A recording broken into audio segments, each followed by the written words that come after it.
ምርጫው 2018 የኛ ድምጽ በሁለተኛው ምዕራፍ ጉዞውን ቀጥሏል። ዛሬ በስቱዲዮአችን የኢትዮጵያ ዲሞክራቲክ ህብረት ፓርቲ እናስተናግዳለን። የምንወዳደርባቸው 6 ክልሎችና አንድ የከተማ መስተዳድር ላይ ነው። ከምዝገባ በፊትም ሆነ ከምዝገባ በኋላ ያጋጠሙ ችግሮች አሉ። ፓርቲው ለሀገሪቱ ምን አዲስ አማራጭ ይዞ ቀርቧል? ይሄ አሁን ያለው ህገ መንግስት ብዙ ጠቃሚዎች አሉት። ተቀዶ መጣል አለበት አንልም።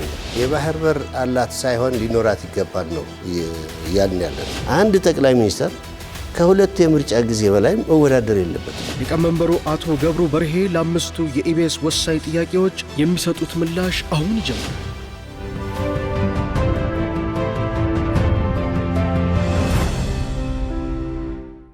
ሰላም ጤና ይስጥልን ክቡራትና ክቡራን፣ ምርጫ 2018 የኛ ድምጽ በሁለተኛው ምዕራፍ ሁለተኛው ክፍል ቀጥሏል። ዛሬ በስቱዲዮአችን ያገኘነው ደግሞ የኢትዮጵያ ዲሞክራቲክ ህብረት ፓርቲ ነው። ጥያቄዎቻችንን እንዲመልሱልን የህብረቱን ሊቀመንበር አቶ ገብሩ በርሄን እዚህ ስቱዲዮአችን ጋብዘናል። አቶ ገብሩ እንኳን ደህና መጡ። አሜን፣ እንኳን ደህና ቆያችሁ። ዛሬ እንደተለመደው ለፓርቲው 5 ዋና ዋና ሀገራዊ ጥያቄዎችን አዘጋጅተናል። ለእያንዳንዱ ጥያቄ ምላሽ የሚሰጡበት 5 ደቂቃ ይኖሮታል። በቀጥታ ወደ መጀመሪያው ጥያቄ ያምራለሁ። እሺ፣ የመጀመሪያው ጥያቄ እንግዲህ ፓርቲያችሁ በምን ያህል ክልሎች ይወዳደራል፣ እንዲሁም ደግሞ ለክልልና ለፌዴራል ምክር ቤት ምን ያህል እጩዎችን አስመዝግቧል፣ እንዲሁም ለ7ኛው ሀገራዊ ምርጫ ምን አይነት ዝግጅቶችን እያደረጋችሁ ነው? አመሰግናለሁ። ሚዲያውና የሚዲያ ማናጅሜንቶች የኢትዮጵያ ዲሞክራቲክ ህብረት የሚለው ኢድህ ነው። በእንግሊዝኛ ደግሞ ኢትዮጵያን ዲሞክራቲክ ዩኒየን ነው የሚባለው። የምንወዳደርባቸው 6 ክልሎችና አንድ የከተማ መስተዳድር ላይ ነው። የከተማ መስተዳድሩ አዲስ አበባ ነው። 6 ክልሎች ደቡብ 4ቱ ክልሎች ማለት ደቡብ ምዕራብ፣ ደቡብ ኢትዮጵያ፣ ሲዳማ እና ማዕከላዊ ኢትዮጵያ ሲሆኑ አማራና ኦሮሚያ ደግሞ ያካትታል። እነዚህ 6 ክልሎች ናቸው። በእነዚህ አካባቢዎች በእርግጥ እስካሁን ድረስ ዲክሌር አድርገው የምርጫ ቦርድ ያለን ብዛት ሁላችንም አላወቅንም። ዞሮ ዞሮ ግን ብዙ እጩዎች አስመዝግበናል። በምርጫው ጊዜ ወይም ደግሞ በምዝገባ ጊዜውም ያጋጠሙን ችግሮች የሉም። ሰላማዊ በሆነ ምክንያቱም ዲጂታል ስለሆነ አሁን እየሰራ ነው ያለን። እዚህ ሆነን ነው የምንመዘግባቸው። እንደ ድሮ ማኑዋል ሆኖ ወደ ምርጫ ጣቢያዎች የሚሄዱበት እጩዎቻችን የለም። እዚህ ተመዝግበው ሰርቲፊኬታቸው ይወስዳሉ። ከዛ በኋላ ምርጫ ቦርድ ደግሞ ስማቸው ይለጥፋል ከነ ምስላቸው ማለት ነው። ፕሮሰሱ እንደዚህ አይነት ስለሆነ የሄደው ከምዝገባ በፊትም ሆነ ከምዝገባ በኋላ ያጋጠሙን ችግሮች ያሉ የምንወዳደራቸው ግን 6 ክልሎችና አንድ የከተማ መስተዳድር ነው ማለት ነው። በኢትዮጵያ ታሪካዊና ሕጋዊ የባህር በር መብት አላት ብላችሁ ታምናላችሁ ወይ? ካመናችሁስ ፓርቲያችሁ ወደ ስልጣን ቢመጣ ምን አይነት አማራጮችን ነው የምትጠቀሙት? ምን አይነት መፍትሄዎችስ አላችሁ? የባህር በር አላት ሳይሆን ሊኖራት ይገባል ነው ያልን ያለ ነው። እኛ አሁን አላት ከሆነ በእጃችን አለ ማለት ነው። አሁን ግን በተለያዩ አጋጣሚዎች እና በተለያዩ ጊዜያት ኢትዮጵያ የባህር ቤት ባለቤት አለመሆን ወይም ደግሞ ማጣት እያጋጠማት መጥተዋል።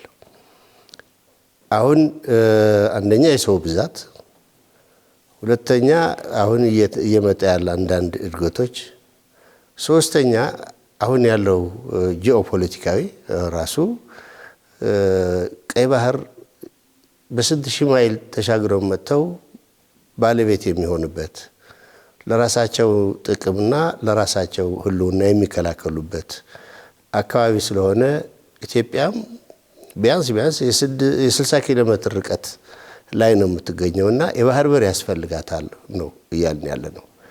ይሄ ጥያቄያችን አሁን አይደለም የጀመርነው።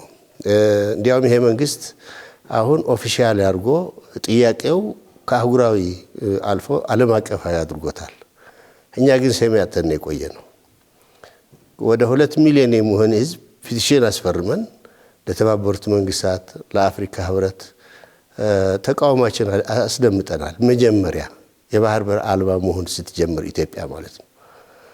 ከዛ በኋላ ባህር በር የሚባል እንዳታነሱ የሚል ብዙ ነገሮች ስለነበሩ እኛም ትግላችን ወደ ኋላ አላለም፣ እየጠየቅን የቆየ ነው።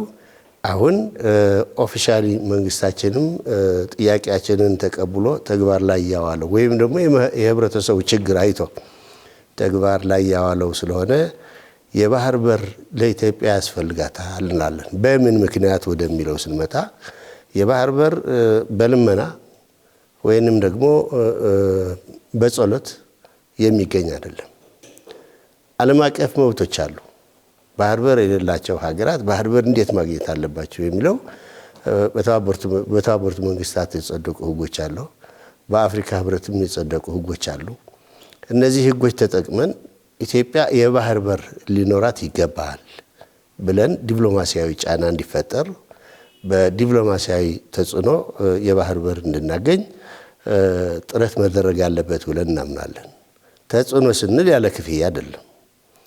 ኦልሞስት ኢትዮጵያ ካላት የተለያዩ ተቋማትና መልክዓ ምድር በሰጥቶ መቀበል ለወደፊቱም ጥሩ ጉርብትና እንዲኖር በማድረግ ወይም በሚያስችል መንገድ ሰጥቶ በመቀበል እነሱም የሚጠቅማቸውን ነገር መወሰድ እኛም የሚገባን ለማግኘት አሊያ ደግሞ በሊዝም ለ100 ዓመት ለ50 ዓመት ለ60 ዓመት ህጎች አሉ እንደዚህ አይነት እንትን የሚያመጡና ወይም ደግሞ በሊዝ ሀገራችን የባህር በር መሆን አለባት ብለን እናምናለን። ሞር አሁን ይሄ ዲፕሎማሲያዊ እንቅስቃሴ ያስፈልገዋል። አሁን ጥሩ ተስፋና ጭላንጭል እየተሰማ ነው። ብዙ ሀያላን ሀገራት ኢትዮጵያ የባህር በር ያስፈልጋታል የሚል ድጋፍ እየሰጡ ያሉበት ነው። ይሄ መቀዝቀዝ የለበትም። የኢትዮጵያ ህዝብ ደግሞ ድምጽ የሚያሰማበት ሞር በዚህ ጉዳይ አዌር መሆን አለበት። መንግስት ይሄንን በሚገባ ለማህበረሰቡም ማስረጽ አለበት። አንዳንድ ሀገሮች የተለያዩ ገጽታ የኢትዮጵያ ገጽታ ለመሸፈን ለማጥፋት የሚሞክሩ አሉ። ለምሳሌ በጦርነት ኢትዮጵያ ዝግጅት እያደረገች ነው፣ ኤርትራ ለመውረር፣ ሶማሌም ለመድገም፣ ሌሎችም እንደዚህ አይነት ወሬዎች አሉ። የጦር ዝግጅነት ለቀይ ባህር ብቻ አይደለም። የጦር ዝግጅነት አሁን ምስራቅ አፍሪካ ያለው ጂኦፖለቲካዊ ለኛ ሳይሆን ለአፍሪካም ራሱ ማነው ለዓለምም ራሱ ወይም ለአፍሪካም ራሱ አደጋ ስለሆነ ለመከላከል የምናደርገው ሰራዊታችን በዘመናዊ ትጥቅና ሳይንሳዊ እውቀት ተገንብቶ ሀገሩን ዳር ድንበሩን የሚያከብርበት ድንበሩን የሚጠብቅበት ዝግጅት ማድረጉ ለእገሌ መውረር ማለት አይደለም። ስለዚህ እሱ የሀገራችንና የኛ መብት ሆኖ ዘልቀን ስንገኝ ደግሞ የሌላው ወገን መሬት ስንወር ብቻ መጠየቅ አለብን እንጂ ሰራዊታችን ስላሰለጠን እንደዛ ማለት የለበትም። እና አሁን ዲፕሎማሲያዊ ጥረቱ መልካም ገጽታ እያሳየ ነው ብለን ነው እኛ የምንወስደው እና በእንደዚህ አይነት የባህር በር ሊኖረን ይገባል ብለን እናምናለን። ወደ ቀጣዩ ጥያቄ ያልፋለሁ። ማንኛውም ፓርቲ ተፎካካሪ ፓርቲ አሸንፎ ወደ ስልጣን ሲመጣ ዜጎች እንዲመለስላቸው የሚፈልጉት ጥያቄዎች አሏቸው። ከነዚህ ጥያቄዎች መካከል ውስጥ ደግሞ የኢኮኖሚ ጉዳይ ዋነኛው ነው። ከዛ ውስጥ ደግሞ የኑሮ ውድነት አንዱ ነውና እንዲሁም ደግሞ የስርዓት ቁጥር መበራከት ሌላው አሳሳቢ ጉዳይ ነውና ፓርቲያቸው ወደ ስልጣን ቢመጣ እነዚህን ችግሮች ለመፍታት ምን አይነት እንቅስቃሴዎችን ያደርጋል? መልካም ጥያቄ ነው። የኑሮ ውድነት ዋናው የአንድ ሀገር ሞተር ነው ብለን ነው እኛ ምናምነው። አንድ ሞተር ከጠፋ መኪና አይንቀሳቀስም። የአንድ ሀገር ኢኮኖሚ ሶርስ ደግሞ እየተዳከመ ከሄደ ህዝቡም ራሱ ሰላም አያገኝም፣ ሀገሪቷም ልትቆይ አትችልም ማለት ነው። ስለዚህ ኢኮኖሚ ለአንድ ሀገር ዋናው መሰረት ነው ብለን እናምናለን። ስለዚህ ምንድነው የኢኮኖሚ ችግር ምንጩ መጀመሪያ መዳሰስ ነው ያለብን። ምንጩ በሁለት ነገር ነው የምንገልጸውኛ። አንደኛ በሀገራችን ውስጥ ሰላም አለመኖር ነው። ነጋዴው ተንቀሳቅሶ መግዛት መሸጥ አልቻለም። ሁለተኛ ስራ አጡ በመብዛት ያው ያመጣው ምሱ ስለሆነ ፍልሰትም አለ። ወደ ትላልቅ ከተሞች እየፈለሰ ህዝቡ ይመጣል። በየብራንዳው ሲለምን ታየዋለሽ፣ በረሃብ ማቁቆ ታየዋለሽ። ስለዚህ እነዚህ ነገሮች በምንድነው አሁን መጀመሪያ መፍትሄ ማግኘት ያለበት የትኛው ነው ሲባል ሰላም ነው። ከዚህ አማራ ክልል በመኪና ማንሄድበት ነው። ከሄድንም ደግሞ መቶ ጊዜ እግዚአብሔርን እየጠራን ነው እንደየእምነታችን የምንሄደው ወይም አላህ እያልን ነው የምንሄደው። እሱ ተላቆ አገሬ ነው ብሎ ደረታችን ነፍተን የምንሄድበት በየትኛውም የኢትዮጵያ ክልል ሰርተን የሀብት ባለቤት የሚሆንበት መንገድ መፈጠር አለበት ነው። ስለዚህ ሰላም መምጣት አለበት። መጀመሪያ ሰላም ከመጣ ሁሉም ሀገራዊ ራዕይ ካለው ሀገራዊ እሳቤ ካለው የሀገሩ ሰላም የሚፈልግ ከሆነ የፖለቲከኞች መድኃኒት ፖለቲካል ዲያሎግ ነው፣ መፍትሄ ነው። ለመፍትሄ ጠረጴዛ ዙሪያ መቀራረብ አለበት ነው ብሎ እኛ ከሰማይ በታች ያለው ሁሉ ሰላሙን አሟጠን እንጠቀማለን። የሀገራችን ዜጎች በየትኛው ከጫፍ እስከ ጫፍ ተንቀሳቅሰው የሀብት ባለቤትና የመስራት መብት እንዲኖራቸው ከሰማይ በታች ያሉ ፖለቲካል ዲያሎጎች እናደርጋለን። በሶስተኛ ወገን የሚፈልግ አካል ካለም በሶስተኛ ወገን እንደራደራለን። ተማምነን ራሳችንን መፍታት አለብን የሚል ወገን ካለም ተቀራርበን መፍትሄ እናደርጋለን። ሐሳብም ሰጥቶ መቀበል አለ። የኔ ያልኩት መቀበል አለበት ወይም እውነት መሆን አለበት ተብሎ መከራከር አግባብነት የለውም። ስለዚህ ተቀራርበህ የጋራ የሆነ ሐሳብ አምጥተህ ለማህበረሰቡ ሰላም ይሆናል ማለት ነው። ሰላም ከሆነ ፍልሰቱ በምንድን ነው የምንከላከለው? በየአካባቢው ትውልዱ እንደየ ፊልዱ እንደየ እውቀቱ እንደየ ችሎታው ስራ ፈጠራ ማድረግ ነው። አሁን አዲሱ ትውልድ የኔ ነው የሚለው የለውም። ምክንያቱም መሬትም የለውም፣ የወላጆች ነው። ተከፋፍሎ እንግዲህ 78 ልጅ ያሏቸው እናትና አባት ለ78 ሰው የሚያካፍሉት መሬትም የለም። መሬት እንኳን ባንሰጠው በአነስተኛ ወለድ የሚኖርባት ቤት እንዲያገኝ እናደርገዋለን። ምክንያቱም ኢትዮጵያዊ ሲኖር የሚቀበርባት፣ ሲሞት የሚቀበርባት፣ ሲኖር ደግሞ ጥሮ ግሮ የሚመገብባት ድርሻው መሬት አለችው። እቺ በአግባብ እንዲካፈል እናደርጋለን። እደግመዋለሁ፣ ይሄ ቃል ሲኖር ጥሮ ግሮ የሚበላባት የሚኖርባት፣ ሲሞት ደግሞ የሚቀበርባት። ይሄ የተፈጥሮ ስጦታው ነው፣ ማንም አይከለክለውም። እኔ እዚህ ከሞትኩ እዚህ አትቀበርም ብሎ የሚከለክለኝ የለም። ኦሮሞ ስለሆንኩ ኦሮሞ ሀገር ተቀበር አይለኝም፣ ወይ ደግሞ ሌላ ቦታ ሄደ አይለኝም። ስለዚህ ይሄንን ለአዲሱ ትውልድም መብት መስጠት ነው የሚኖርበት። ሁለተኛ በአነስተኛ ወለድ ግን በፊልዳቸው ዶሮ ማራባትም ይሁን ውድወርክም ይሁን ሜታል ወርክም ይሁን ሌሎች ነገሮች ተንቀሳቅሰው ራሳቸውና ሀገራቸውን ጠቃሚ እንዲሆኑ። ምክንያቱም ስራ ከተፈጠረ መንግስት የሚኖረው በግብር ስለሆነ መንግስት የሚኖረው በታክስ ስለሆነ ታክሲ ለሀገራቸውም ግብር ይከፍላሉ እና በእንደዚህ አይነት ኑሮ እናሻሽለዋለን። ገበሬው ማህበረሰቡ ከተናጠል ኑሮ ወደ ጋሪዮሽ እንዲመጣ እናደርገዋለን። ከኋላ ቀር ሞፈርና ቀንበር መጉተት ወደ ኢንዱስትሪያል ግብርና እንመልሰዋለን። ስለዚህ ወደ ጋሪዮሽ የኗኗር ዘይቤ ከመጣ የመሰረተ ልማት ተጠቃሚ ይሆናል። መብራት ያገኛል፣ መድኃኒት ያገኛል፣ መንገድ ያገኛል፣ ትምህርት ቤት ያገኛል፣ ሌሎችም ወዘተ። ስለዚህ ከዚህ ተነጥሎ ያለ ማህበረሰባችንም ወደዚህ እንደዚህ አይነት ነገሮች አሰባስበን ተጠቃሚ እንድናደርገው እንችላለን ነው። ወደ ቀጣዩ ጥያቄ ሳልፍ እንግዲህ እንደሚታወቀው በአማራ ክልል ግጭት ወይም ጦርነት አለ።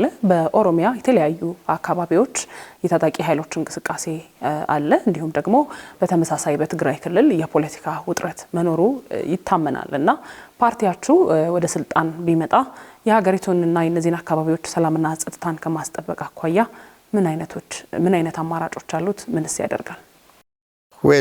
ቅድም ያልኩት ነው። አንደኛ የአማራ ክልል እንዲያውም መንግስት የታደለ ነው ብዬ ነው የማስቀምጠው። ምክንያቱም ከተናጠል ወደ ስብስብ መጥተዋል። ጥያቄያቸው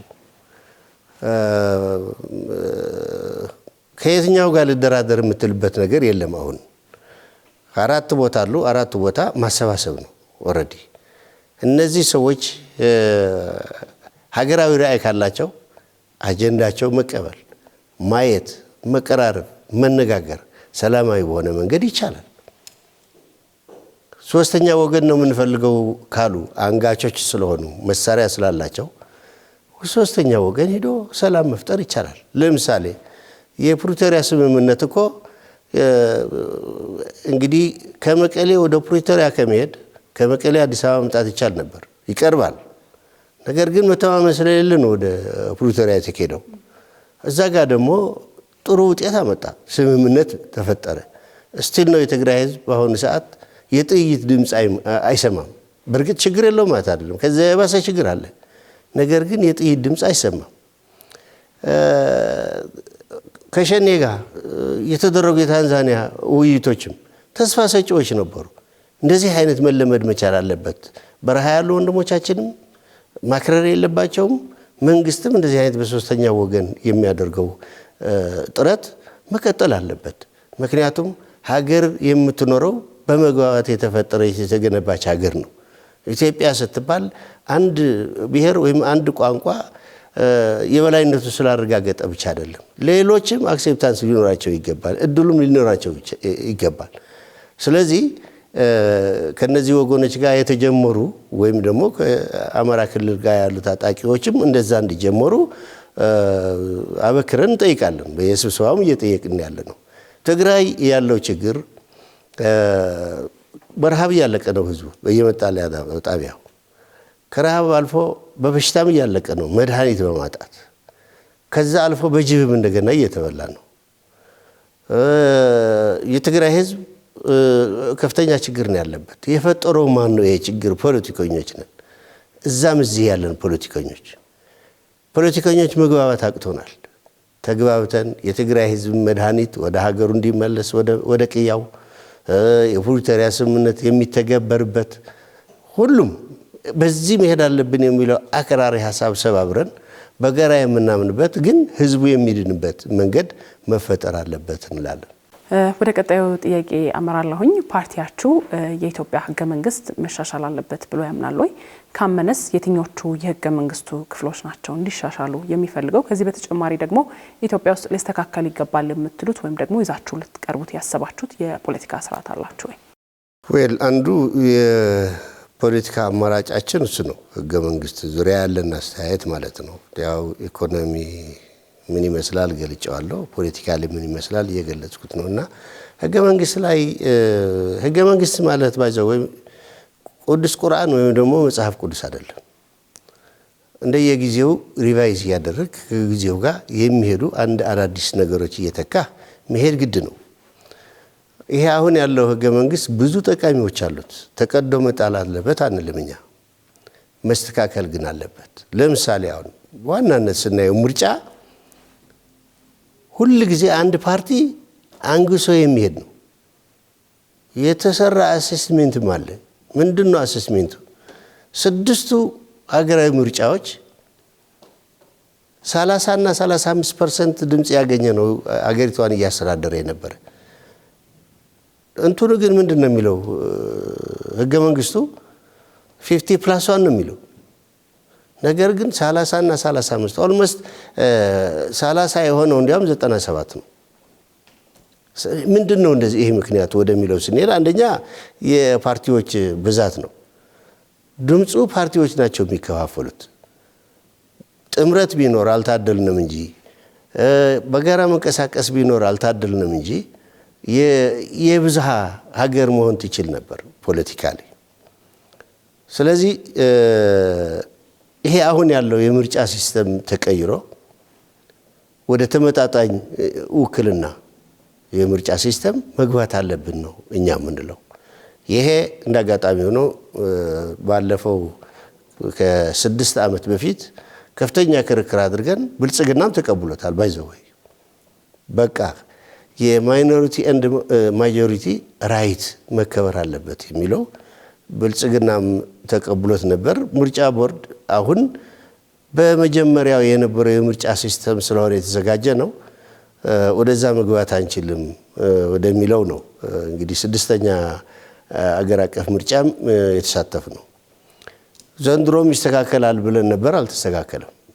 ይሄ ጥያቄ ግን በምክር ቤታችን እንደ ፓርቲ ኢንዲቪጁዋል ጥያቄዎችም እየቀረቡ ኦልሞስት በሰነድ ላይ ያሉ ማለት ነው። አንዱ ይሄ ነው መስተካከል አለበት የምንለው የምርጫ ሲስተሙ። ሁለተኛ ጠቅላይ ሚኒስትር እኮ ዘላለም ነው አገሪቷ የሚመራት። የአንድ ፓርቲ ሰብሳቢ ከሆነ ግንባር ካለው የግንባሩም ሰብሳቢ ከሆነ ኦልሞስት ገብሩ ነኝ እኔ ስሜ ገብሩ ዘላለም ጠቅላይ ሚኒስትሩ እኛ አገሪቷን ማሽከርከር ነው የሚሰጠን ህገ መንግስቱ። የህገ መንግስቱ ይሄ ደግሞ መስተካከል አለበት። ቢያንስ አንድ ጠቅላይ ሚኒስትር ከሁለት የምርጫ ጊዜ በላይ መወዳደር የለበትም። እኛ እንደ ኢዲዩ አሁን ጉባኤ በየ3 ዓመቱ አለን። ከሁለት ጊዜ አንድ ሰብሳቢ ተመርጦ ሊቀጥል አይችልም። እንደገና ይወርዳል፣ ሌላው ደግሞ ይተካል። አንደኛ መተካካትም እየፈጠረ ነው የሚሄደው። አዲሱ ትውልድ ሁሉ ጊዜ የስልጣን ናፋቂ ሆኖ ወይም የሐሳብ ናፋቂ ሆኖ ከሚኖር ታበቃውና አብቀተህ የሽግግሩ ተጠቃሚ እንዲሆን ታደርገዋለህ ማለት ነው። ዛሬ እኔ ጋር የተወሰኑ ሐሳቦች ሊኖሩ ይችላሉ። ወጣቱ ትውልድ ደግሞ ከእኔ የተሻለ ሐሳብ ይዞ ሊመጣ ይችላል ነገ። ይሄ ሁሉ ጊዜ እያዳፈን ነው መሄድ የለብንም። ብዙ ነገሮች አሉ በህገ መንግስቱ መስተካከል አለባቸው የምንላቸው፣ ግን የራሱ የሆነ ፕሮሲጀር አለው። ህገ መንግስቱ ማስተካከል የሚቻለው በህዝብ ስብስብ ነው። የህዝቡ ድምጽ ተገንብቶ የመጣ ነው ተግባራዊ የሚሆነው። ይሄ ደግሞ የሚጨርሰው ፌዴሬሽን ምክር ቤት ነው። የሚወስነው ደግሞ ተወካዮች ምክር ቤት ነው ወይ ሚኒስትሮች ምክር ቤት ነው።